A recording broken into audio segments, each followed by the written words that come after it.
The conference hall stretched for miles in every direction. Thousands of alien beings filled the massive space, their bodies glowing, floating, or standing on limbs that defied human understanding. Some breathed methane.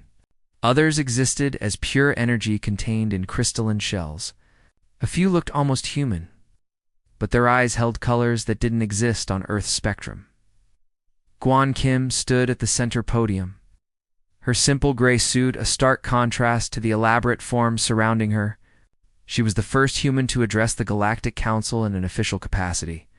Her hands trembled slightly as she gripped the edge of the podium, but her voice remained steady. "Members of the Council," she began. Her words translated instantly into 6,000 languages by the station's systems. "Earth thanks you for accepting humanity into this gathering. As required by Council law, I am here to present our defensive capabilities." A wave of polite disinterest rippled through the assembly. This was standard procedure. Every new species had to disclose their weapons, their military strength, their capacity for violence. It was a formality, nothing more. Most species presented ceremonial weapons or ancient relics from wars fought before they reached the stars. G1 activated the holographic display. Images flickered to life above the podium, showing Earth's arsenal in stark detail. "Humanity possesses approximately 13,000 nuclear warheads," she said. "Each one can destroy a city. The largest can flatten an area of 8,000 square kilometers."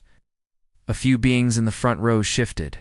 The crystalline Ashara made a sound like wind chimes, tinkling. It was their version of a chuckle. Giwan continued, undeterred.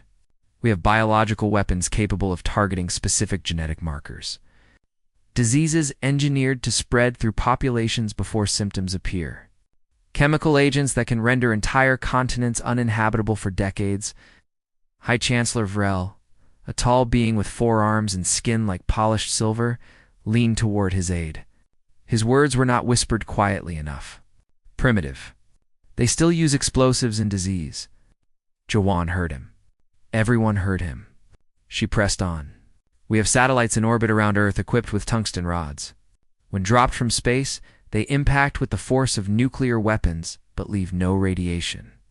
We call them rods from God." More sounds of amusement echoed through the chamber.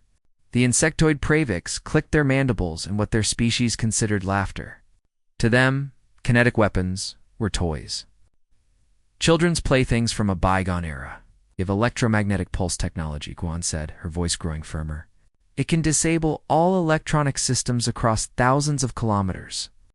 We have autonomous drone swarms controlled by artificial intelligence. We have submarines that can remain hidden underwater for months, each carrying enough firepower to devastate a continent." She paused, looking out at the sea of alien faces. "And we have something called mutually assured destruction. It's a doctrine. If one nation attacks another with nuclear weapons, the victim will retaliate with equal force. The result is that both sides are destroyed. Nobody wins. Everyone dies." The chamber fell into a brief silence.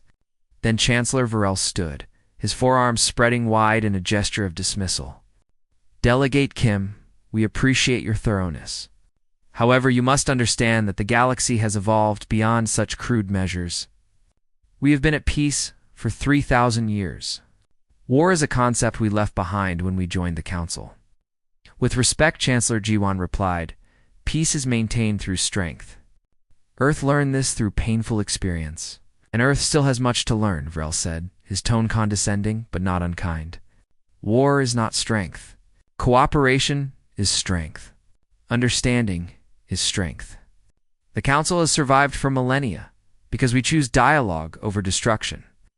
Other delegates murmured their agreement. The aquatic Malorn, floating in their containment spheres, pulsed with colors that indicated approval. The energy beings of the Vath Collective hummed in harmonic agreement. Ambassador Heinwu Park sat in the human delegation section, watching the exchange with careful eyes. He was older than Juan, his hair gray at the temples, his face lined with decades of diplomatic service. He had expected this reaction. Earth's military observers had warned that the Council viewed humanity as backward, aggressive, and paranoid. But Hyun-woo also knew something the Council did not. Humanity had studied the available records of galactic history. 3,000 years of peace was impressive. But before that peace, there had been war. Terrible, devastating war that had consumed entire star systems. The Council had ended that war through a combination of overwhelming force and diplomatic genius. They had built their peace on the ashes of billions.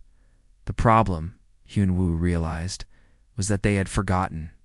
3,000 years was long enough for institutional memory to fade. The species that remembered the old wars were extinct or had evolved beyond recognition.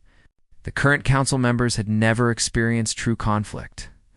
To them, war was ancient mythology. As relevant as Earth's stories of dragons and monsters, Gi-won finished her presentation with a final warning. Earth does not seek conflict.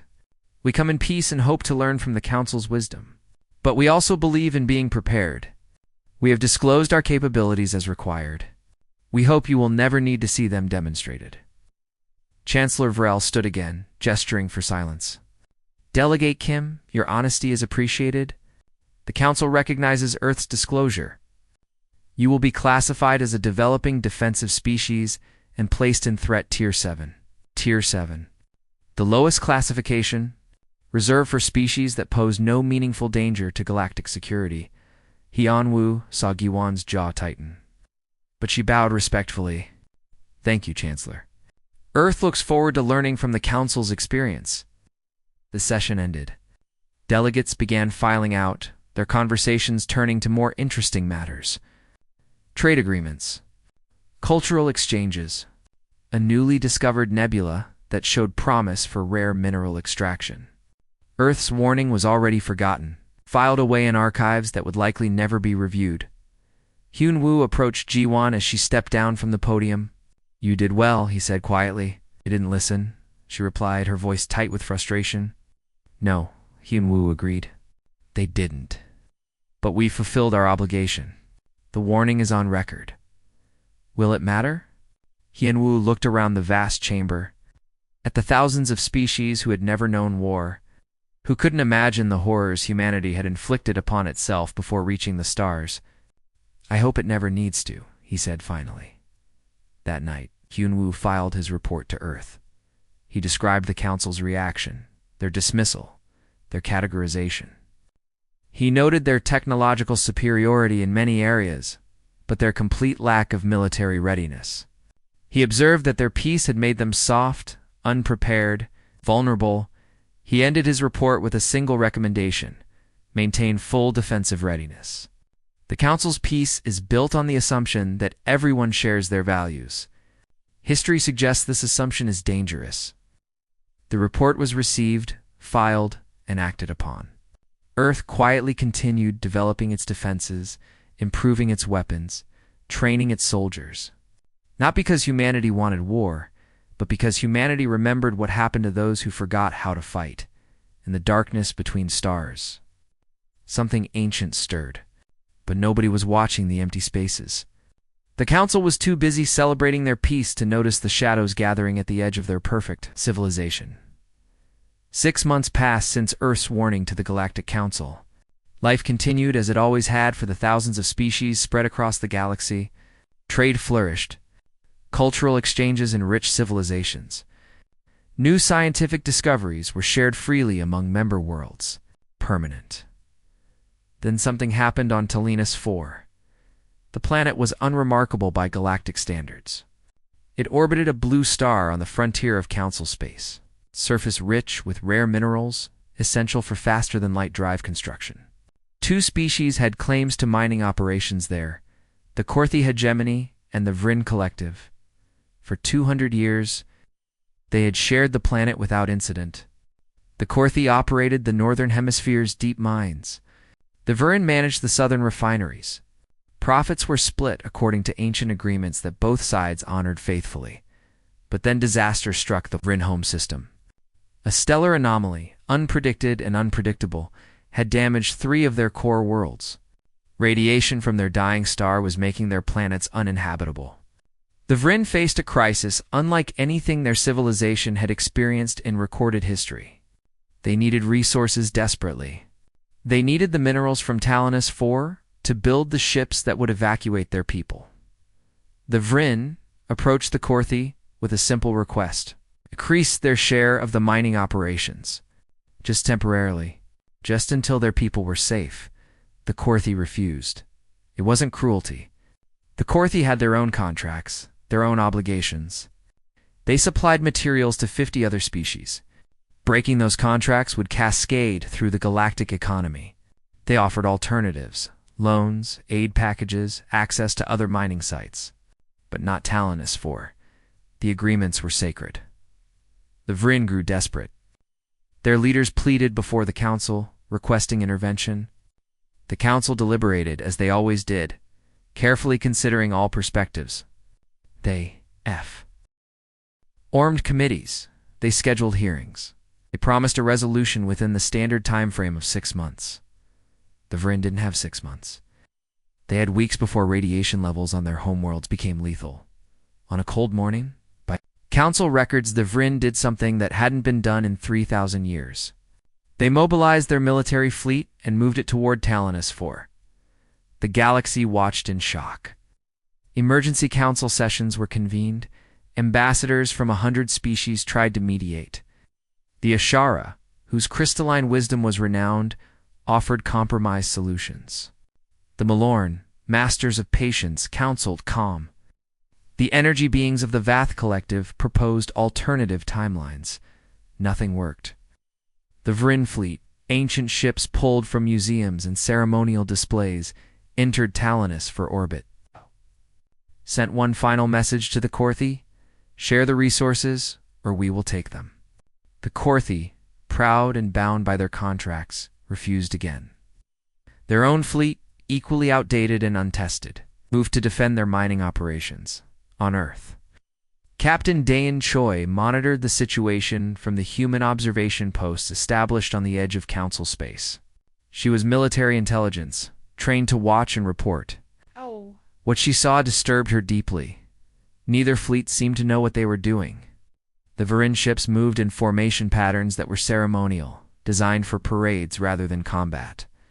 The Korthi vessels had weapons, but their targeting systems were theoretical, never tested in actual conflict. Both sides had soldiers who had trained in simulations, but never experienced real violence. Dayan opened a priority channel to Ambassador Hyun-woo, back on Zenith Prime. Sir, this is going to be a disaster. Neither side knows how to fight. They're going to kill each other through incompetence. Hyun-woo listened to her assessment. He brought it before the council immediately, offering Earth's services as mediators. Humanity had experience with this, he explained. Earth's own history was filled with such conflicts. Human negotiators could bridge the gap. Human military advisors could help both sides stand down safely. Chancellor Vrel thanked him politely and declined. This is a matter for established civilizations to resolve, Ambassador. Earth's offer is appreciated, but unnecessary. We have handled disputes for 3 millennia. We will handle this. Hyun-woo returned to the human delegation quarters and contacted Dayan. They won't accept help. Keep watching. Record everything. Understood, Dayan replied. But sir, people are going to die. I know, Hyun-woo said quietly. All we can do is be ready when they finally ask. The first shots were fired 3 days later. A Vryn cruiser, attempting to establish a blockade, collided with a Korthi supply ship. In the chaos, weapons discharged. Not through malice, but through panic and poor training. The Korthi ship exploded, killing 200 crew members. The Korthi retaliated. Their defense satellites, designed to ward off asteroids and space debris, locked onto Vryn vessels. But the targeting systems were crude, barely maintained. Instead of hitting the Vryn military ships, the satellites struck a civilian transport that had been evacuating researchers from the planet's surface.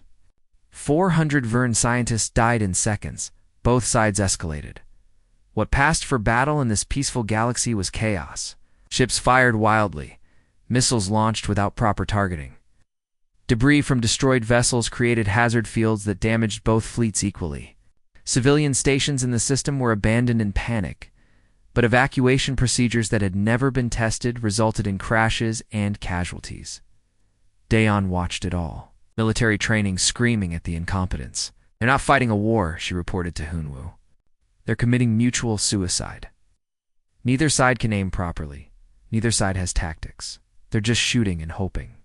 The council tried to intervene, sending peacekeeping forces, but the peacekeepers were diplomats in lightly armed vessels, not soldiers. When they entered the combat zone, both sides saw them as targets or obstacles. 3 council ships were destroyed by accident. The battle, if it could be called that, lasted a week. By the end, both fleets were decimated. Thousands were dead. Talanus Ivy's surface was scarred by debris falling from orbit. The mining operations that both sides fought over were destroyed in the crossfire, and then, in the silence that followed, something else happened. Long-range sensors detected movement at the galactic rim. Ships, hundreds of them, then thousands. A fleet so massive that it dwarfed anything the Council had seen in living memory. The Krell Dominion had returned. They had been driven to the edge of known space 3,000 years ago, defeated by the combined might of species that no longer existed. The Council's current members knew them only as historical villains, monsters from ancient stories. But the Krell had never forgotten. They had spent 3 millennia rebuilding, planning, waiting for the moment when the Council grew weak. That moment was now. The Krell fleet moved through space with terrifying purpose. Their ships were not ceremonial relics. They were weapons of war, refined across centuries of preparation. Their crews were not diplomats playing soldier. They were warriors who had trained their entire lives for this invasion. They struck at the Ashura first. The crystalline habitats that housed the Ashura civilization were beautiful, delicate, and completely undefended. Krell weapons designed specifically to shatter such structures reduced thousands of years of Ashara culture to glittering dust clouds in minutes. The Council realized too late what was happening. Their peace had made them blind to danger. Their confidence had become arrogance. They had dismissed Earth's warnings as the paranoia of a primitive species. Now they were paying the price. Chancellor Vrel, evacuating the Korthi homeworld as Krell forces approached, made a decision that would have been unthinkable a month earlier. He opened a priority channel to Earth, bypassing all protocol and procedure. Ambassador Hinwoo, he said, his voice stripped of its earlier condescension. We were wrong. We need your help. All of it. Everything humanity can offer. Hinwoo received. The message in Geneva, where Earth's Defense Council was already meeting. They had watched the Krell invasion begin. They had known this moment would come. Opinion?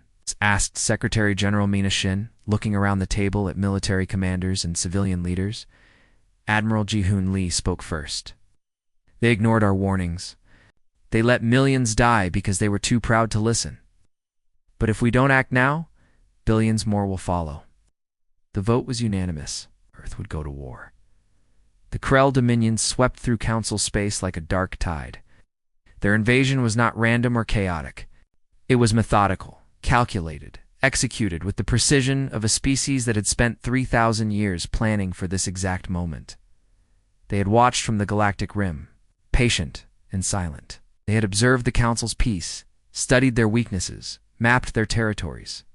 While the Council species forgot how to fight, the Krell had done nothing but prepare for war. The Malorn worlds fell within days. Necretic species had built their civilization on water planets, their cities floating beneath calm oceans. The Krell had weapons designed specifically for such targets. Massive orbital bombardment platforms that superheated entire hemispheres of water. The Malorn didn't die quickly. Their oceans boiled slowly, cooking billions alive in their own homes. The Council sent what remained of their peacekeeping forces. The results were worse than the Vern-Korthi conflict. Council ships designed for show rather than combat were torn apart by Krell weapons. Crews trained in theory, but not practiced, died without landing a single effective hit. It wasn't a battle. The insectoid species had built massive structures in space, artificial worlds housing trillions of individuals. The Krell invaded these stations with ground forces, something the Council had barely considered possible in modern warfare. Krell soldiers, bred for combat, moved through the hive corridors with brutal efficiency. They broadcast the executions of Pravix queens on every council communication channel. The message was clear: surrender or die. Some species tried to fight. The Vath collective, beings of pure energy, attempted to use their unique nature as a defense. But the Krell had anticipated this. They had developed containment technology over centuries, trapping the energy beings in quantum prisons. The Vath, who had considered themselves nearly immortal, learned that even energy could be caged and extinguished. Chancellor Varel watched his civilization crumble from a command ship fleeing the Korthi homeworld. His people, so proud of their diplomatic achievements, had no weapons that could scratch Krell holes. Their defense satellites, designed to destroy asteroids, bounced harmlessly off Krell shields. He had sent the call to Earth days ago. Each hour that passed without response felt like a lifetime. Around him, his aides worked frantically, trying to coordinate a defense that didn't exist. They had theories, they had simulations, but theory meant nothing against an enemy that had killed billions in actual combat. Chancellor, his communications officer, said quietly. The Krell have reached the inner colonies. They'll be at Zenith Prime within a week. Zenith Prime, the heart of Council civilization. The neutral ground where thousands of species had met in peace for millennia. If it fell, the Council fell with it. Any word from Earth? Varel asked, though he knew the answer. Not yet, sir. Varel closed his eyes. Perhaps humanity had decided to let the Council burn. Perhaps they remembered the condescension, the dismissal, the arrogance. Perhaps Earth would simply watch as the galaxy that had rejected them was destroyed. He wouldn't blame them on Earth. Mobilization was already complete. Every nation had contributed. Old rivalries were set aside. Political differences were ignored.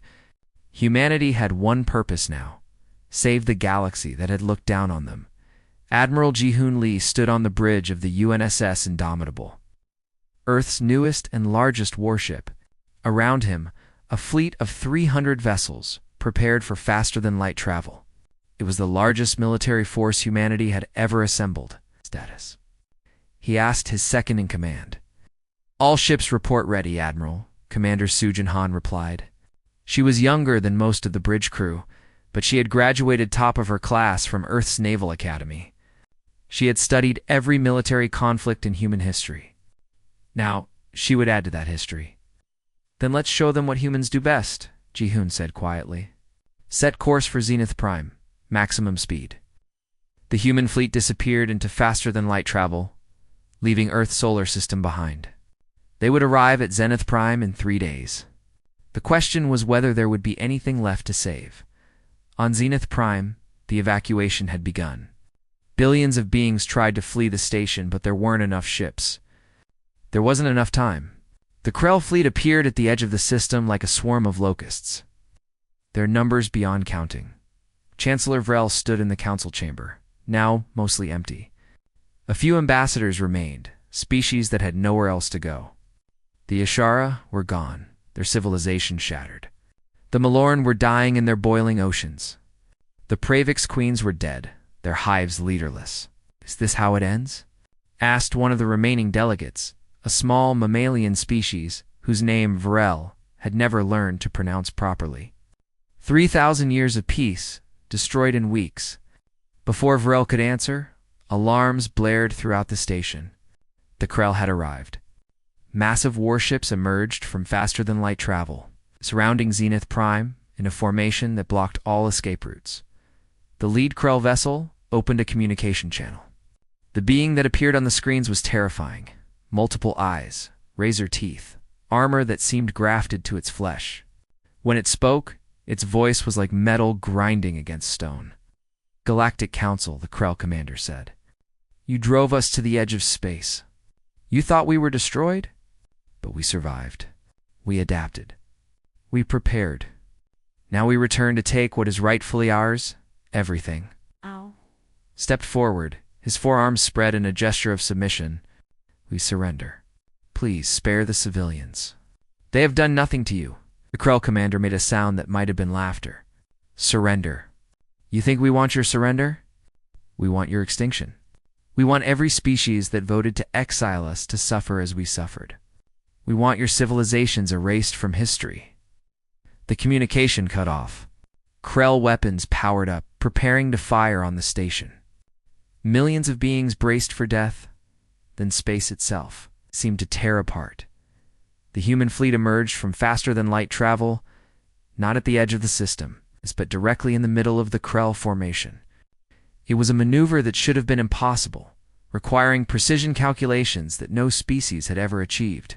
But humans had spent decades perfecting their military technology.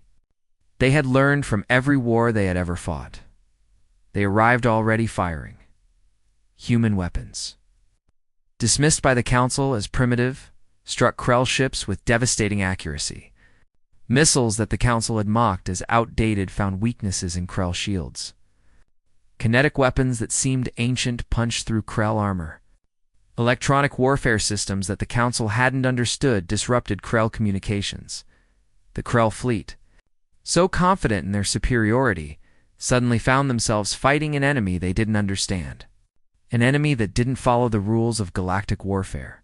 An enemy that struck from unexpected angles, used unconventional tactics, and fought with a ferocity born from thousands of years of human conflict. On the Indomitable's bridge, Admiral Ji-hoon watched the battle unfold with calm precision. "Target their command ships first," he ordered. "Communications second. Cut off their head and they'll panic." "Sir, they outnumber us 20-1, Commander Sujin reported. "Numbers don't matter if they can't coordinate," Ji-hoon replied. "Execute the plan." The human fleet moved like a single organism, each ship supporting the others. Tactics flowing seamlessly from years of joint training. They didn't fight honorably. They didn't announce their attacks. They simply destroyed anything that threatened them with brutal efficiency. The Krell, who had spent 3,000 years preparing to fight the old Council, had no preparation for this. They had studied ancient battles, learned ancient tactics, but humanity's warfare had evolved beyond anything in the Krell's experience. Within hours, the Krell fleet surrounding Zenith Prime was in disarray. Within a day, they were retreating. Within 3 days, they were running for their lives back to the Galactic Rim. Chancellor Varel stood in the Council chamber, watching through view screens as human ships patrolled the system. They had saved Zenith Prime. They had saved what remained of the Council. They had done what the entire galaxy could not, and they had done it in less than a week. The battle for Zenith Prime was only the beginning. The Krell invasion had spread across dozens of systems, occupying worlds and enslaving populations. Saving the Council's capital was a victory, but it was not enough. The war had to be won completely, or the Krell would simply regroup and attack again. Admiral Ji-hoon called a strategy meeting aboard the Indomitable. Human commanders gathered via hologram from ships throughout the fleet. Also present were Council military advisors, species that had never commanded actual military forces but were trying desperately to learn. "The Krell are retreating but not defeated," Ji-hoon began. "They still hold 15 major systems and over 40 settled worlds. They have the numbers. We have the skill. This war will be won or lost based on how we use our advantages." Commander Sujin Han brought up a tactical display showing Krell positions. "Intelligence reports indicate the Krell have over 5,000 warships remaining. We destroyed about 300 at Zenith Prime, but that barely dented their total strength." One of the Council advisors, a Korthi general who had never seen combat, spoke up nervously. "How can we possibly defeat such numbers? Should we not negotiate a peace?" "The Krell don't want peace," Ji-hoon replied. "They want extinction. Ours or theirs. The only negotiation they'll accept is our complete surrender." He paused, looking at each face in the hologram. "But we don't need to match their numbers. We just need to be smarter." Major Taeyong Bei, commander of Earth's ground forces, outlined his plan. "The Krell are occupying Pravix Prime and using it as a forward base. If we retake it, we cut their supply lines to the inner systems. But this won't be a space battle. We'll need to fight them on the ground combat." The Korthi general looked confused. "Species don't fight on planets anymore. It's too primitive." Taeyong smiled grimly. "That's exactly why it will work." The operation began 3 days later. While the main human fleet engaged Krell forces in space above Pravix Prime, smaller ships slipped through the battle. These were troop transports, carrying 5,000 human marines to the planet's surface. Taeyong led the first wave personally. The drop pods screamed through Pravix Prime's atmosphere, heat shields glowing red as they descended. Inside his pod, Taeyong checked his weapon one final time. It was a simple rifle, using chemical propellants to fire metal bullets. The Council had laughed at such weapons. But bullets didn't need shields. They didn't need power sources. They just worked. The pods crashed into the surface near the Krell command center. Taeyong's team emerged into chaos. Krell soldiers, expecting any attack to come from orbit, were completely unprepared for enemies appearing behind their lines. Human Marines moved through the Krell positions with practiced efficiency. They used cover that the Krell had never considered important. They attacked from angles that made no sense to species used to formal, honorable combat. They used grenades, explosives, and fire to force the Krell into kill zones.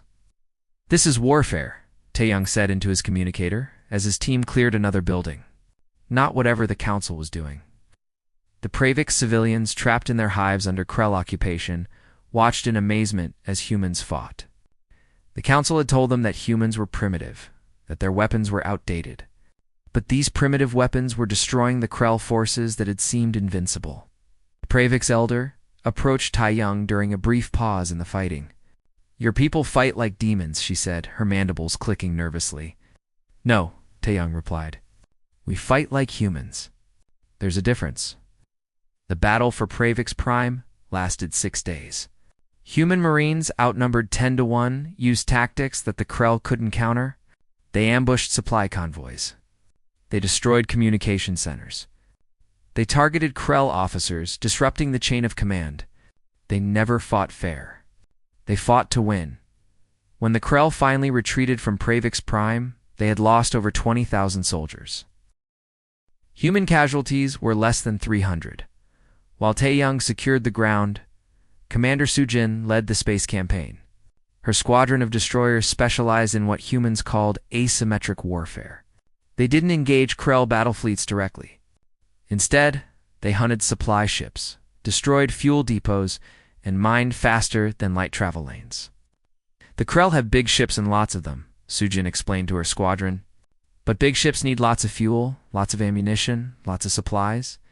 We choke their logistics, and those big ships become floating coffins."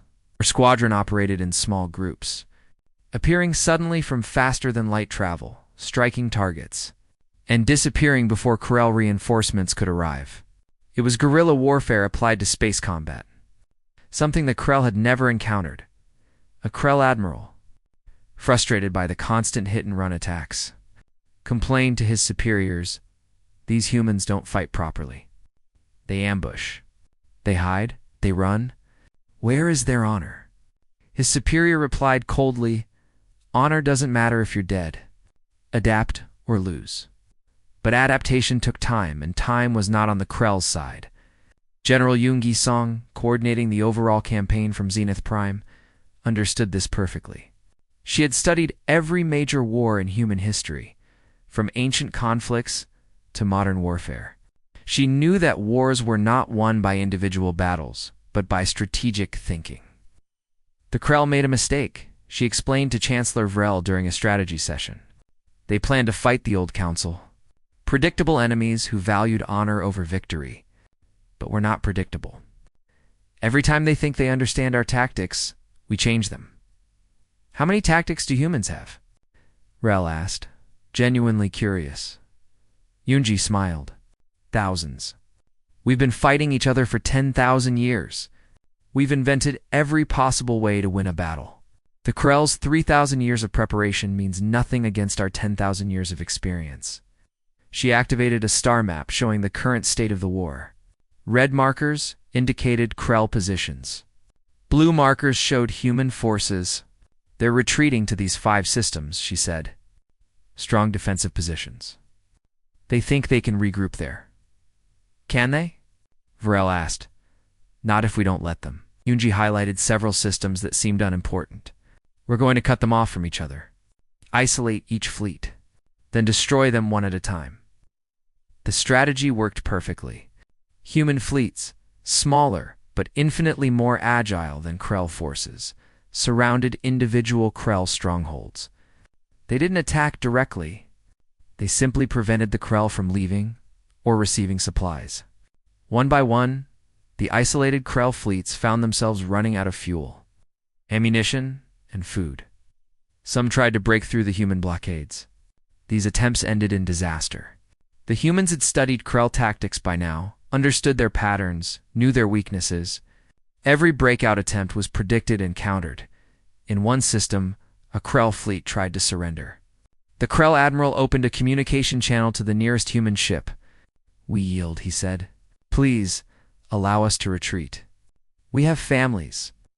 The human captain, a young woman named Bora, responded carefully. "Transmit your coordinates. Surrender your weapons. You'll be treated according to the laws of war."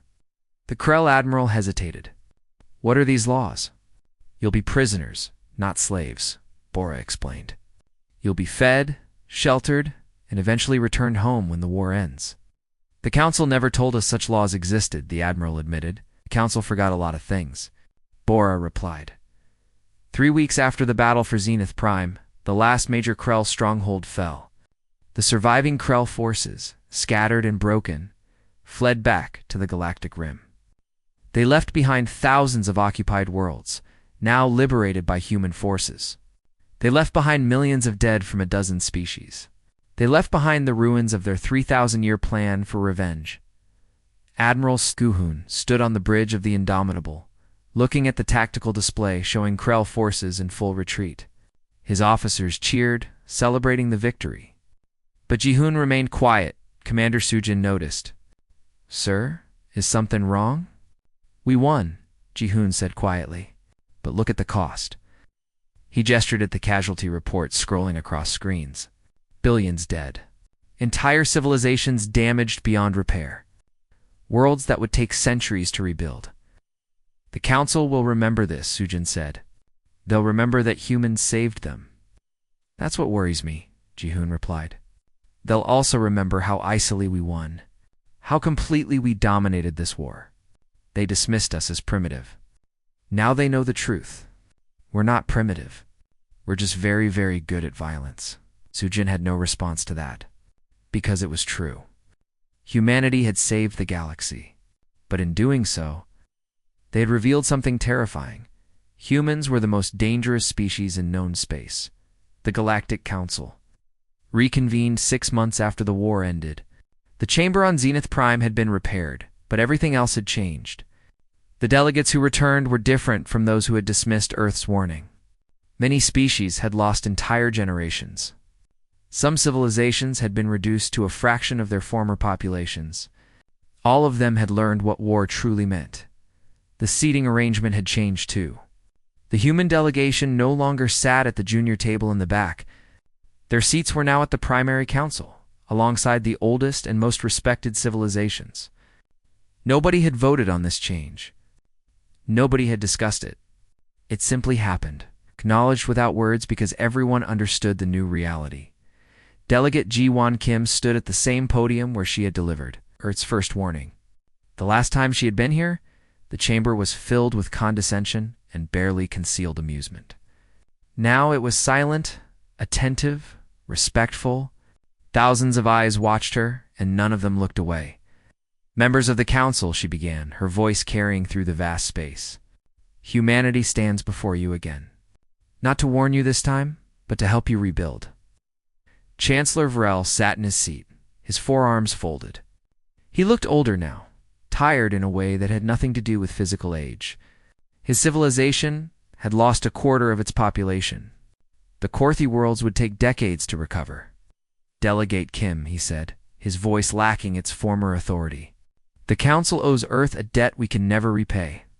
You saved us when we had given up hope. You fought a war we couldn't win. You proved that we were wrong about everything." "With respect, Chancellor," Ji-won replied, "you weren't wrong about everything. Peace is valuable. Cooperation is strength. But peace must be defended. That's what Earth tried to tell you before." A Malorn representative, one of the few survivors from her species, spoke up. Her voice was transmitted through water, translated by the chamber's systems. Why did humanity help us? We dismissed your warnings. We called you primitive. We placed you in the lowest threat category. You could have watched us die. Giwan was quiet for a moment, choosing her words carefully. Because watching people die when you can save them isn't peace. It's cowardice. Earth has fought itself for thousands of years. We know the cost of war better than any species here. That's exactly why we couldn't let billions die without trying to help. Ambassador Hyunwoo sat beside Jiwon, watching the council's reactions. He saw understanding in some faces, fear in others. The Pravix delegates kept their mandibles perfectly still, a sign of deep anxiety in their species. The energy beings of the Vath Collective pulsed with uncertain colors. Everyone was trying to understand what came next. The council must vote on new security measures, Rel announced. We can no longer pretend that peace maintains itself. We need defenses. We need training. We need to remember what we forgot. The vote was unanimous. Earth would become the Galactic Council's primary defensive coordinator. Human military advisors would be stationed on every council world. Earth's weapons technology, once dismissed as primitive, would be studied and adapted. The concept of mutually assured destruction, which had seemed barbaric, would become galactic doctrine.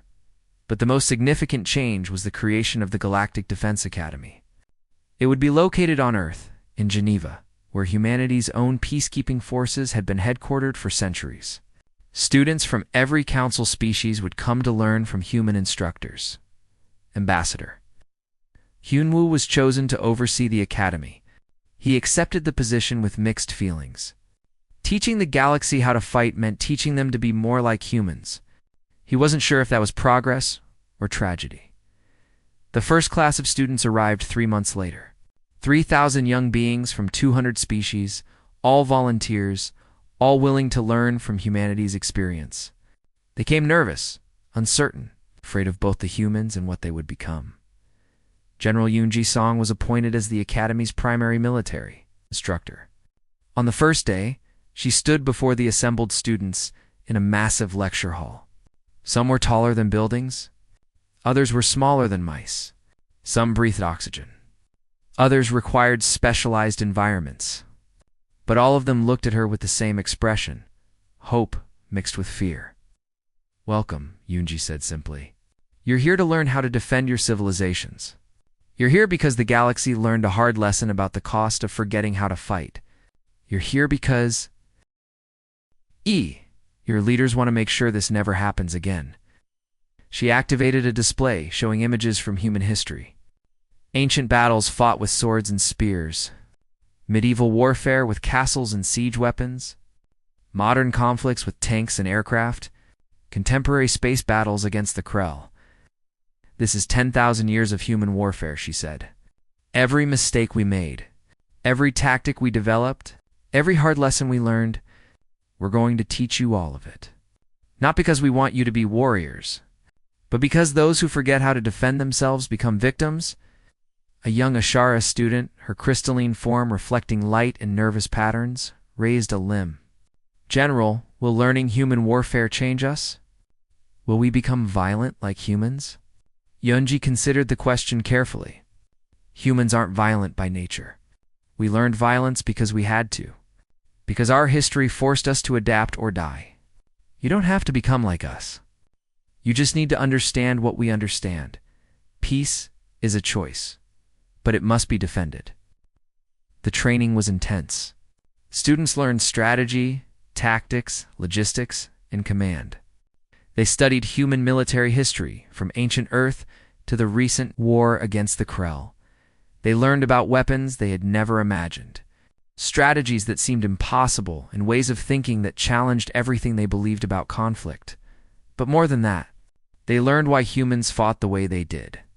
They learned about guerrilla warfare developed by smaller nations fighting larger empires.